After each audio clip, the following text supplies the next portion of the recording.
दोस्तों તમારા ઘરની આજુબાજુ ક્યાંય પશુ પક્ષી કે આવા તડકા તો તમે જુઓ આવા તડકાના કારણે જો કદાચ કોઈ પશુ પક્ષી તરસે મરતા હોય તો આવા કુંડિયા લઈ તમારી અગાસી ઉપર રાખી દેવા, જેથી કરીને પશુ પક્ષીઓ પાણી પી શકે.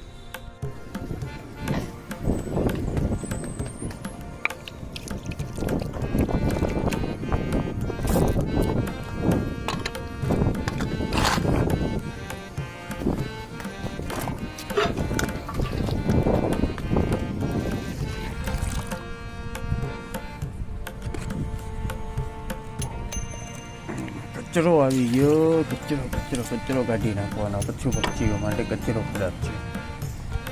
તો છે ને ઘઉંના ઓલા ઉડે છે ને, હમણાં વાયરા હોય તો બહુ અહીંયા આવે ઉડે ખેતર હોય ને બાજુમાં. તો હવે આપણે એમાં નાખી દઈએ પાણી. હજી 2-3 ડબલા નાખી દે એટલે કાઢું થયું હબાવું. પહેલાં છે ને આપણે જો આવો ગોરો રાખ્યો હતો, પણ આમાં શું થાય ખબર છે, પાણી એ નહીં આછું આવે એટલે ને ગોરો તૂટી ગયો તો પછી આપણે આ લઈએ.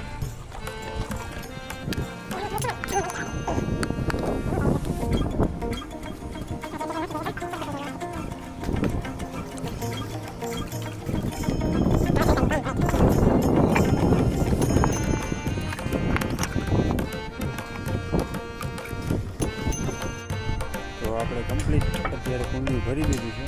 હવે પાછું અત્યારે વાગ્યા અંદાજે 11:30 પોણા 12 જેવું.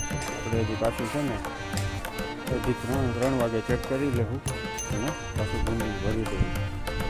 મારું અહીંયા ઘર છે ને, જે અમારા ઘરની બાજુ આજુબાજુમાં ઝીણી જેવી ચકલીઓ આવે ને, ઘણી બધી છે. તો આપણે અહીંયા જાજી બધી ચકલીઓ આવે છે. હજી એક કુંડી આપણે નીચે રાખ્યું છે આપણી બાલ્કનીમાં. ત્યાં પણ ચકલીઓ આવે છે. મારા ઘરે એક ત્યાં નીચે આપણે શું કહેવાય માળો હતો, તો એ માળો કાઢી અને આપણે એ બોક્સનો માળો બનાવ્યો, અત્યારે ત્યાં રાખી દીધો. એટલે અત્યારે એ ચકલીઓ ત્યાં માળો બનાવે છે. કારણ કે ઉનાળો એવો છે, આપણે માણસો નથી રહી શકતા, તે ક્યાંથી રહી શકે.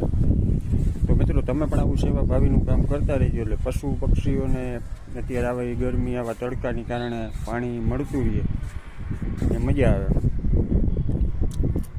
ઓલું મેં જે તમને હમણાં કુંડિયું બતાવ્યું હતું, ઓલું ગોરાવાળું, એમાં છે ને ચકલા નાહી ન શકે બરાબર, કારણ કે બહુ ડીપ ન આવે, થોડુંક ઓલું આવે. એટલે આ થોડુંક ને કાલે લઈ આવ્યો ડીપ છે થોડુંક, એટલે એમાં પક્ષી જે ચકલા આવે ને એ અંદર નાહી શકે ને મજા આવે નાહવાની.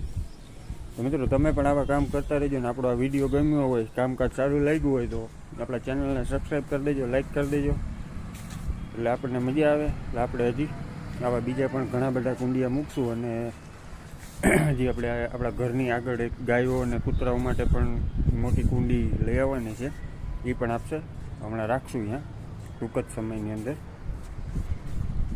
તો ચાલો આપણે મળીએ બીજા નવા વિડીયોની અંદર. અત્યારે bye bye, Tata, C you.